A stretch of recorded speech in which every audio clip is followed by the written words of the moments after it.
الله من الشيطان الرجيم بسم الله الرحمن الرحيم ومرکودا اول سپاره دا او 60 نمبر آیت ده انشاءاللہ نن به د لفظي ټکی ټکی ترجمه وایو. بسم الله الرحمن الرحیم و اذ او یاد که هغه وخت استسقا چې اوبه وغوښتې موسی علیه السلام یعنی باران یې وغوښت لقومه د خپل قوم دپاره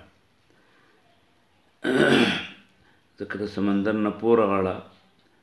د پاکو اوبو انتظام نه نو اوبه وغوښتې موسی علیه السلام لقومه د خپل قوم دپاره فقلنا نو موږ ورته وویل اضرب راوارته وه بعصواکه دا لاټۍ د الحجره دغې کاڼي ته چې هغه کاڼي ته لاټۍ راواچېله نو فنفجرت روان شو منه د دغې کاڼي نه اثنتا دوه عشرة دولس عینن چینې قد علمه یقینا پیژانده کلو هر اناس سړي هر سړي پیژانده مشربهم د اوبو د څکو ځای خپل کلو خورئ واشربو وڅکئ من رزق الله د الله ورکړه چې کوم اوبه دي ولا تعصوا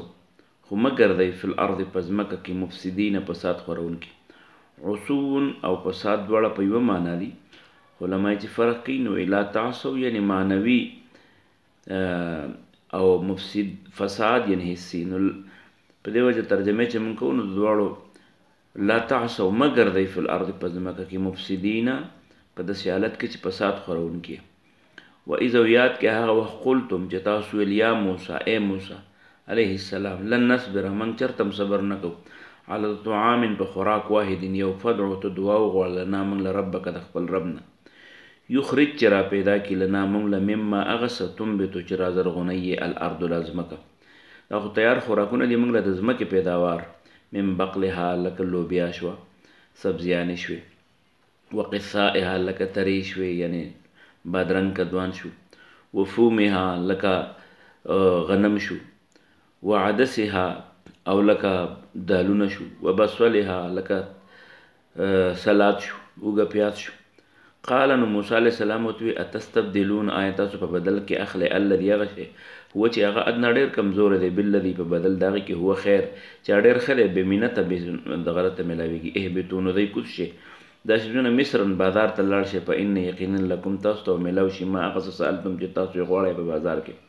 مزدوري کوئ میلاویږي به وضربت او وهلی شوه لازمه شوه علیهم په دې پسې الذلة ذلت محکومي والمسکنة خوار پړښتوب غریبي وباء وخته شو بغضب په غضب من الله د الله ذلک دا بانهم ځکه چې دوی کانو یکفرون انکار یې کوه بآیات الله د الله د ایتونو د الله د حکمونو